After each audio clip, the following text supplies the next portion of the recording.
नमस्कार, आप देख रहे हैं कटुडे न्यूज़। मैं हूं आपके साथ गोविंद। हापुड़ में एक केस जो है तूल पकड़ता जा रहा है, जिसमें वकील और पुलिस के बीच झड़प होती है। दरअसल जो है वकीलों का जो है प्रोटेस्ट चल रहा था, लेकिन उसके बीच जो है पुलिसकर्मी आते हैं, उनके ऊपर लाठीचार्ज करते हैं। क्या है पूरा मामला, हमारे साथ जो है अधिवक्ता मौजूद है, इनसे ही जानेंगे। क्या सर, क्या नाम है आपका? सत्येंद्र कुमार शर्मा। क्या हुआ था, कैसे देखते हैं कि जो है गलती किसकी है, पुलिस वालों की या फिर जो अधिवक्ता वहाँ पर प्रोटेस्ट कर रहे थे उनकी? देखिए जी, जो वहाँ पे अधिवक्ता थे वो किसी विवाद को लेकर के पुलिस में गए थे और उसमें थोड़ा सा उन लोगों ने, पुलिस ने उनको ऑपरेट नहीं किया। उनके अगेंस्ट उन लोग बैठ करके प्रोटेस्ट कर रहे थे और शांति ढंग से वो लोग मार्च निकाले हुए थे। लेकिन चूँकि वैसे भी हम लोग वकील जितने भी हैं वो अगर कोई मार्च निकालते हैं तो शांति ढंग से ही निकालते हैं, प्रॉपर इसका सूचना हम ऊपर अधिकारी को भी देते हैं। लेकिन जो हापुड़ में अधिकारी, जो उच्च अधिकारी थे, उन्होंने जो कुछ भी किया है लाठीचार्ज करवा के, ये बहुत ही निंदनीय है। और मैं समझता हूँ अधिवक्ता समाज के लिए ये उनके अगेंस्ट इस तरीके करना, ये किसी भी सोसाइटी के लिए शोभा नहीं देता है। और सबसे बड़ी बात यह है कि अगर अधिवक्ता के लिए, अगर कोई अधिवक्ता एक समूह है और वो इस तरीके का एक मार्च निकाल रहे हैं, शांति प्रिय मार्च निकाल रहे हैं, और उनके अगेंस्ट ये लोग अगर लाठीचार्ज करा रहे हैं, तो सोचिए कि आम जनता के लिए, जो आम जनता है उनके लिए क्या कर सकते हैं। जब मतलब जो कानून के रक्षक हैं उनके ऊपर जो है लाठीचार्ज होगा, तो आम लोगों का क्या होगा? जी बिल्कुल, मेरा यही कहने का अर्थ है कि अगर आम जनता अगर इस तरीके कोई मार्च निकालती है तो मैं समझता हूँ उनको गोली मार देंगे। अगर अधिवक्ताओं का, जो कि हम लोग कानून से जुड़े हुए हैं और कहते हैं कि पुलिस का और अधिवक्ता का चोली दामन का साथ है, लेकिन मुझे नहीं लगता है कि इसमें चोली दामन का कोई बात होगी, क्योंकि वो आए हैं और हम प्रोटेस्ट कर रहे हैं उनके इस कृत्य को लेकर के, और वो सीधे कह रहे हैं, उनको गाली दे के कह रहे हैं मारो सालों को। ये तो मतलब एक तरीके का एकदम जंगल राज वाली बात हो गई कि मारो सालों का, गलत शब्दों का प्रयोग किया जा रहा है। उसके बाद लाठीचार्ज करें महिलाओं को, इवन महिलाओं के, जो महिला हमारी अधिवक्ता वहाँ की हैं, उनके साथ इस तरीके का व्यवहार किया जा रहा है, तो निश्चित है बहुत ही निंदनीय है। और इसमें अधिवक्ताओं को जो है ये कदम क्यों उठाना पड़ा, इतना जो है प्रोटेस्ट क्यों करना पड़ा, आखिर ज़रूरत क्या थी? शांतिपूर्वक भी तो हो सकता था ना। देखिए, शांतिपूर्वक जब हम हमारे यहाँ एक नियम है कि हम अगर किसी के विरुद्ध कोई एप्लीकेशन दे रहे हैं, उस एप्लीकेशन पे अगर कोई सुनवाई नहीं होती है तो हम ऊपर के अधिकारी पे जाते हैं। अगर ऊपर के अधिकारी भी नहीं कुछ उस बात को कोई सुनता है, तब हम लोग हड़ताल करते हैं या शांतिपूर्वक उनके खिलाफ मार्च निकालते हैं। ये हम लोगों का प्रोसेस है। अब हुआ ये है कि अगर हमने उनको एप्लीकेशंस दिए, हमारे अधिवक्ता मित्र ने उनको एप्लीकेशन दिया, उस पर कोई कार्रवाई नहीं हुई, तो उन्होंने मार्च निकाला।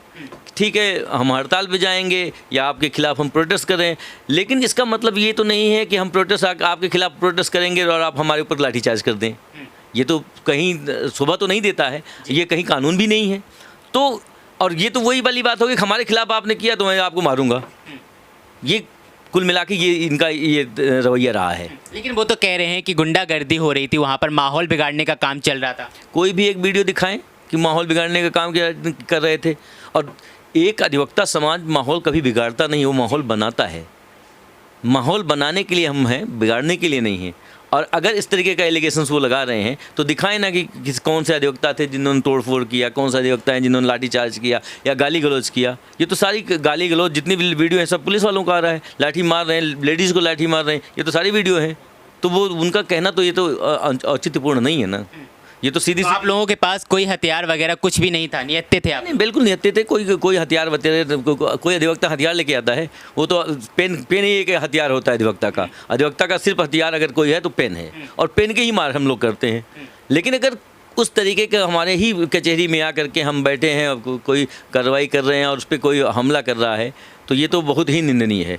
ये निश्चित तौर पे ये अगर जितना भी भर्त्सना किया जाए इसका उतना ही कम है। लेकिन अब क्या करेगी? कलम की ताकत का एक सवाल है, दूसरा लाठी की सवाल है। दोनों में क्या लगता है किसकी जीत होने वाली है? देखिए, जीत हार तो मैं नहीं जानता कि लेकिन एक बात तय है कि अगर अधिवक्ता समाज किसी चीज़ को ठान लेता है तो उसे अंजाम तक जरूर पहुंचाता है।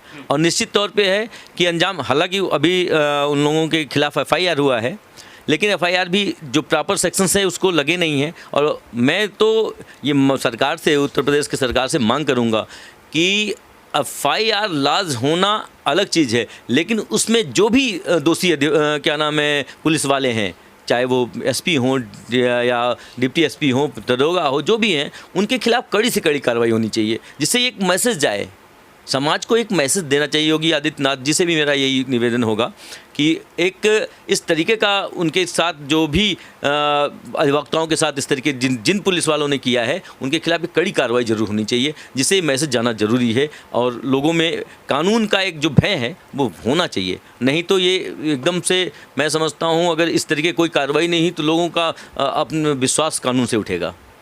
कानून की बात करें तो कानून में समझना चाहूँगा कि जो है अब आगे क्या हो सकता है अगर कानून की कार्रवाई उन पर चलती है तो क्या केस कैसे चल सकता है आगे? नहीं, केस तो बिल्कुल चलेगा, कोर्ट में आएगा।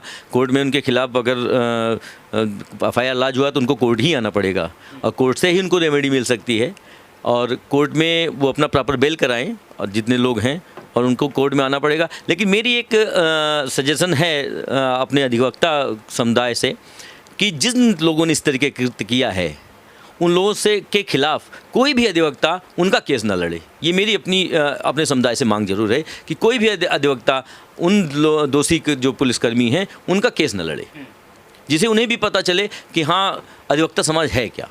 लोग एकजुटता तो दिखाई दे रही है ना, देखिए प्रदर्शन फिर से चालू हो गया है, फिर से लगातार यूपी में जगह जगह प्रदर्शन हो रहा है। नहीं, कल हमारे यूपी के जो बार काउंसिल के मेंबर्स हैं उन्होंने मीटिंग भी किया है और उन्होंने ये कहा है कि 12-13 कल 11-12 हम हड़ताल पे रहेंगे और अगर ज़रूरत पड़ी तो मैं 12 तारीख को शाम को फिर से मीटिंग बुला करके इसे लंबी खींच सकते हैं, क्योंकि जब तक इस पे कोई बड़ा कार्रवाई नहीं होगा प्रशासन की तरफ से तब तक ये हड़ताल या इन पे जो भी हमारा उनका निर्णय होगा वो रुकने वाला नहीं है, वो अंजाम तक जरूर जाएगा मामला। लेकिन लड़ाई अब जो है दो गुटों के बीच की थी, लेकिन पहले से जो है आप लोग प्रदर्शन कर रहे थे एक एफआईआर के खिलाफ जो महिला कांस्टेबल को चल रही थी, लेकिन अब जो है सिस्टम से भी लड़ाई जुड़ चुकी है। क्या लगता है दोनों की लड़ाइयाँ कैसे लड़ पाएंगे? नहीं देखो, सिस्टम से हमारा तो कोई सिस्टम ही नहीं, हम तो सिर्फ जुडिशरी से जुड़े हैं।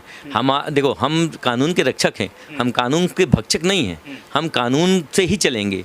अब वो समझे कि हम लड़ रहे हैं, हम तो सिर्फ प्रोटेस्ट कर रहे हैं, हम सिर्फ कानून कलम की मार कर सकते हैं। वकालत हम लोग वकील हैं तो हम तो कानून से ही चलेंगे।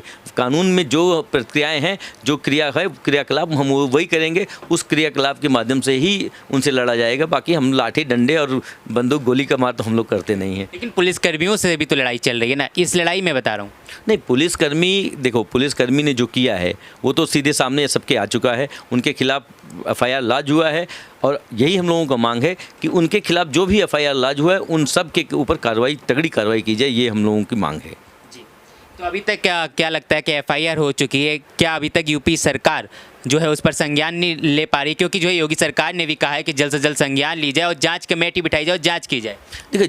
देखो ये तो सरकार के अपने फंडे हैं, उन्होंने कहा है।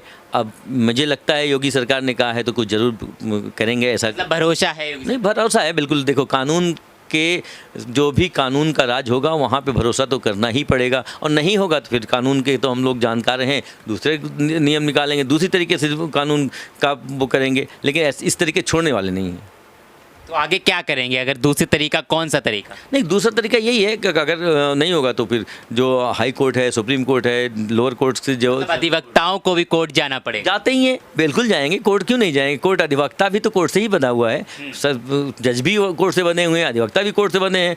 तो ये तो पुलिस वालों को भी जरूरत पड़ेगी तो अधिवक्ता के ही पास आते हैं, जजों को भी जरूरत पड़ती है तो भी अधिवक्ता के पास आते हैं। आना तो आपको कोर्ट में ही पड़ेगा। न्याय के लिए अगर आपको आना है तो कोर्ट में ही आना पड़ेगा, इसमें कोई दो राय नहीं। आप तो आना तो कोर्ट में ही पड़ेगा। तो हम भी कोर्ट का ही फॉलो करेंगे, जो कोर्ट का जो हमें कोर्ट के माध्यम से, कानून के माध्यम से रेमेडी है, उस रेमेडी पे जाएंगे।